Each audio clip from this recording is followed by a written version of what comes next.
All right. Blessings to each and everyone. Yeah, bless up to each and everyone.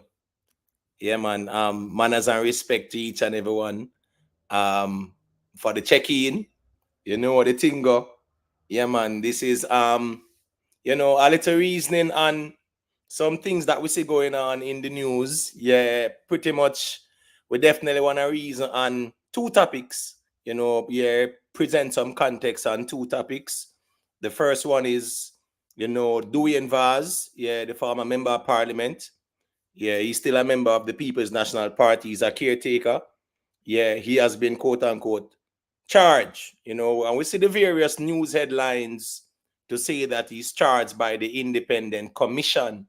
So we definitely want to speak on that. Yeah, man, my heart root, yeah, man, bless up for the check-in. Kenny Marshall, yeah, man, big up for the check-in. You know the thing go. All right, so people, welcome to the channel. If you're new to the channel, remember to like, share, and subscribe. If you're already a subscriber, thank you for subscribing and supporting the platform. This platform is geared towards presenting context, presenting clarifications as it relates to, matters, in the public domain, as it relates to politics, social commentary, etc. Now, we're definitely gonna be speaking on the Duan Vas situation and also the PNP leading in the polls, so to speak. We see that dominating the media space, and we want to speak on that a little bit. This live is not intended to go for a long time. It's just to point out some things that we find there's a need to add some clarity to as well. So we're going to start off with the Dwayne Vas, right? Scenario. Yeah, man. Now we see where nationwide is pretty much saying that Dwayne Vas pleads guilty to failing to pay fine relating to a 2019 statutory declaration. So pretty much we are in a space where it is dominated by shock value. It is dominated by, he say, she say, like my word and me I said this and what I say is gospel. And sometimes as consumers of the content, we have to approach it where we ask for sources and proof and evidence and things like that, because in matters like this, you will see where people will sensationalize it and people will try to score political points. And we do understand the political climate, that any little thing that can be used to score political points, both parties are going to take it and run with it.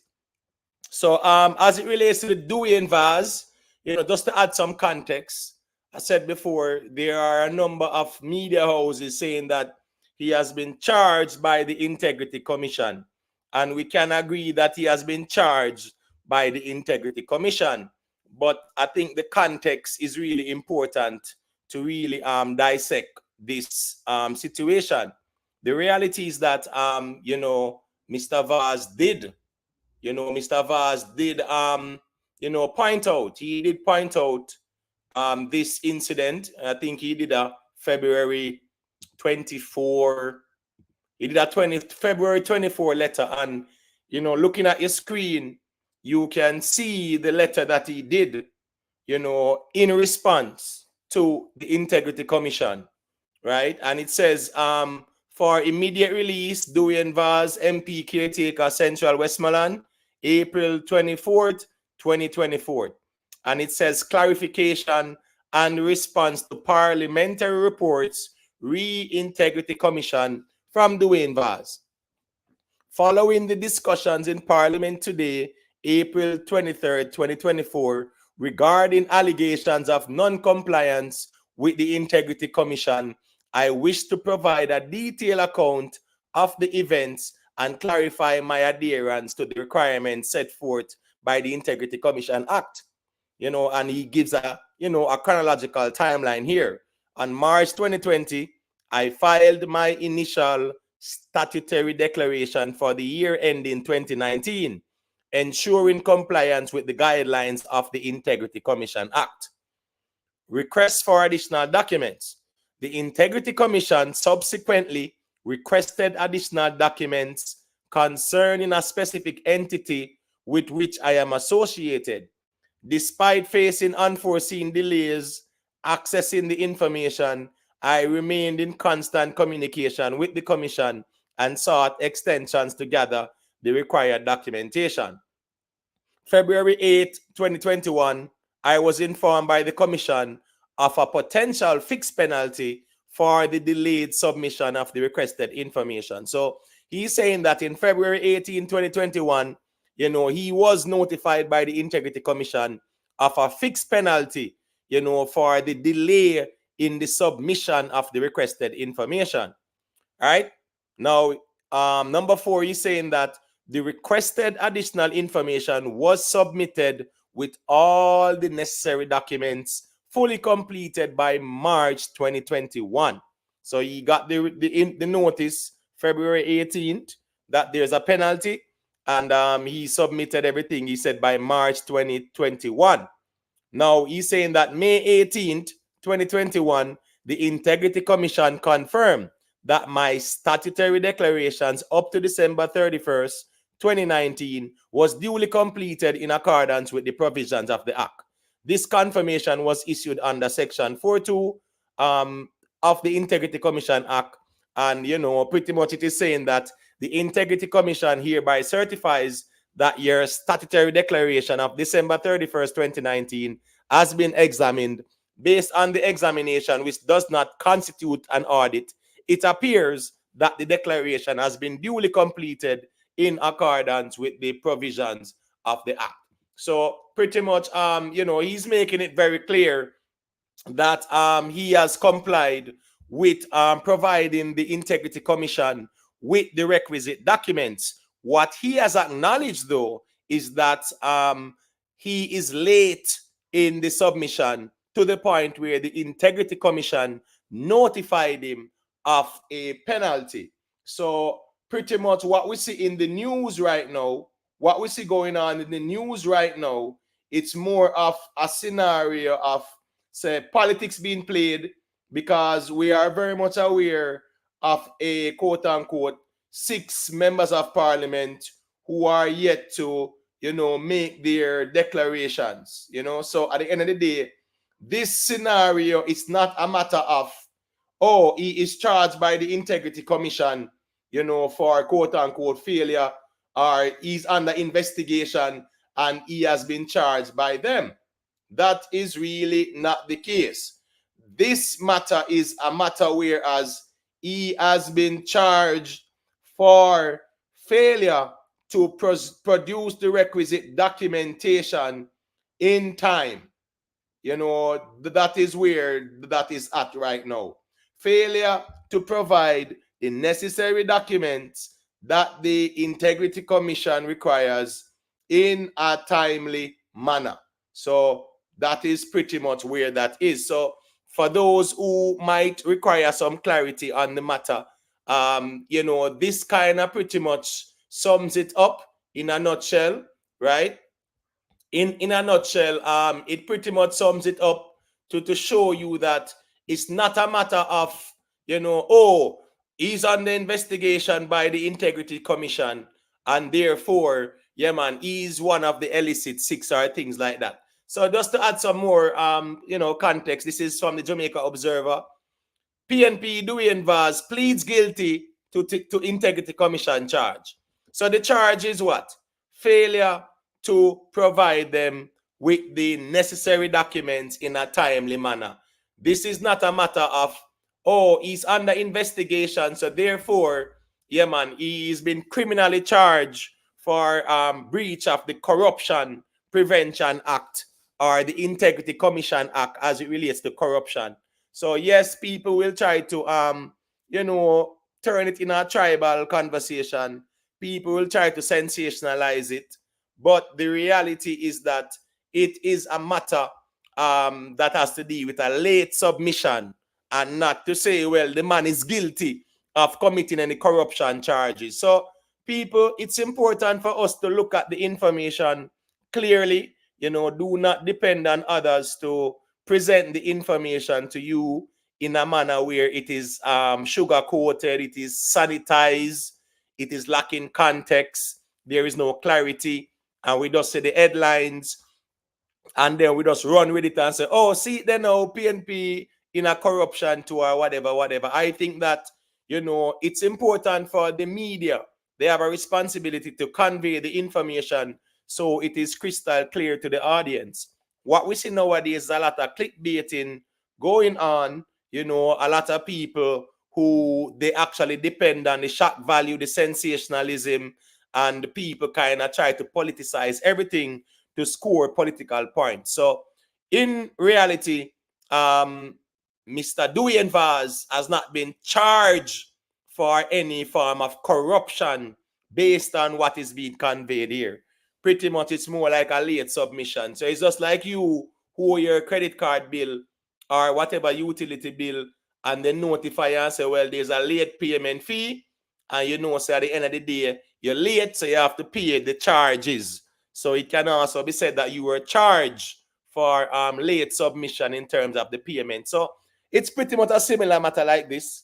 I know sometimes some media houses will sensationalize it because it's all about clickbaits and likes and, views and subscriptions. But I think it's important to kind of create a balance where people clearly understands what is being conveyed, and it's not a matter of me see it and me believe it, but it's more of a matter of is it the truth?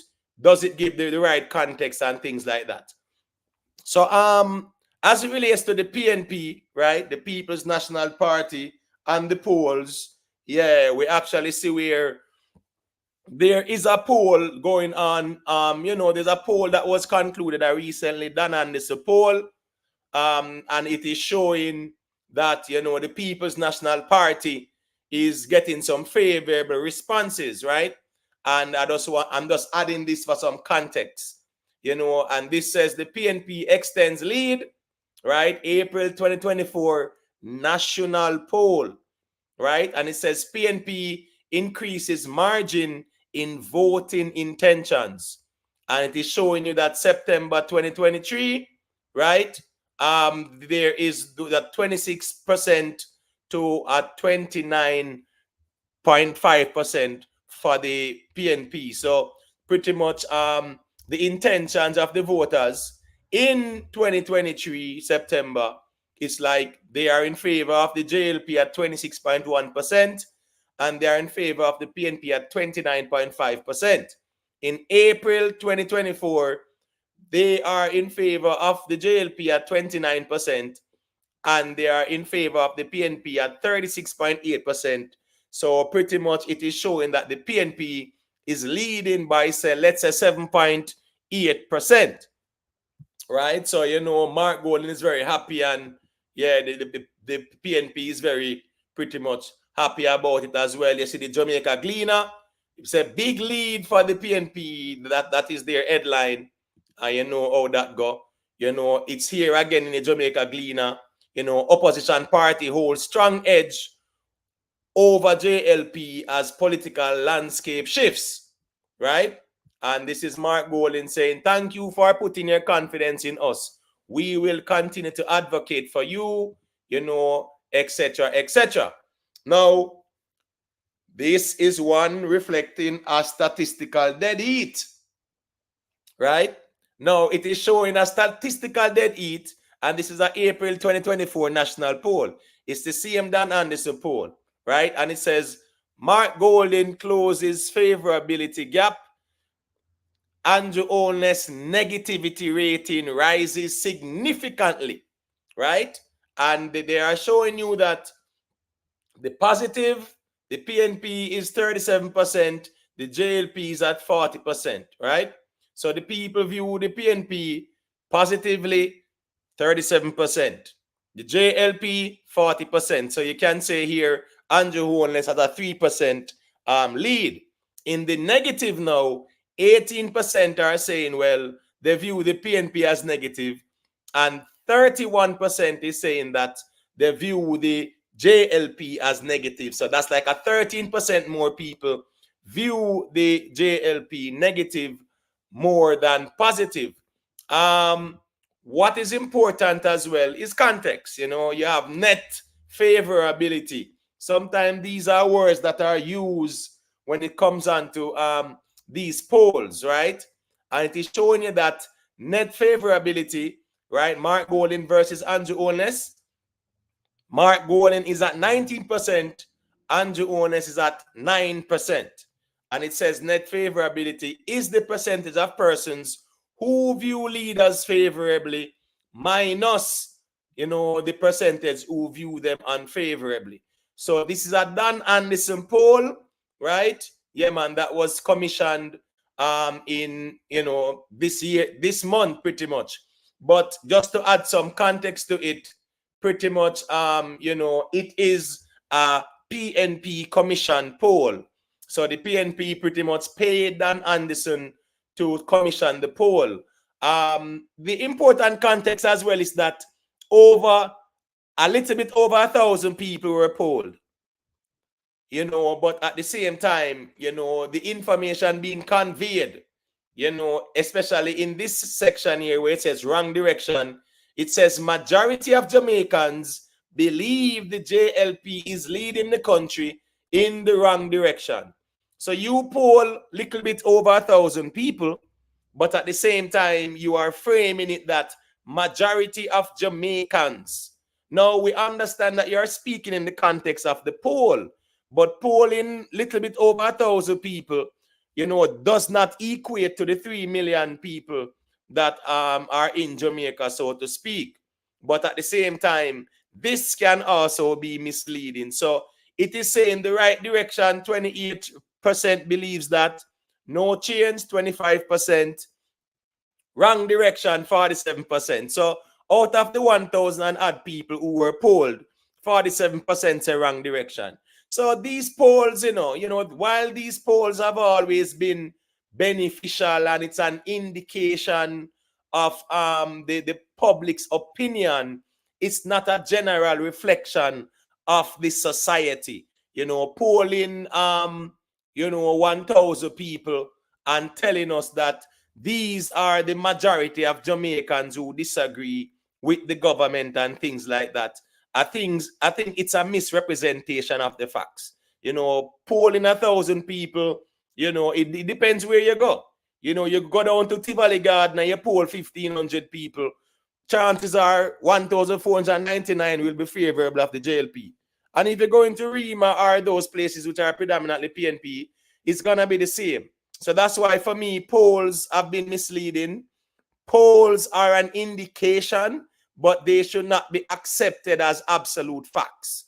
So I just want to point that out for those who might not be familiar with how these polls work. So when you see in the Gleaner and other media outlets that say, well, you know that the country is heading in the quote unquote wrong direction according to most Jamaicans, one has to really ask, like, what is the number of people polls, like what is the location, what is the nature of the polls and things like that.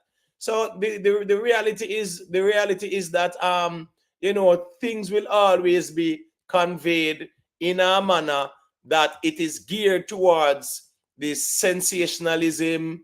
It is geared towards appealing to the emotions of the audience. It is geared towards even deliberate misinformation that is intended to, mislead people, or to let them think that, the majority of the Jamaicans don't trust the JLP. The majority of Jamaicans do this, that, and whatever.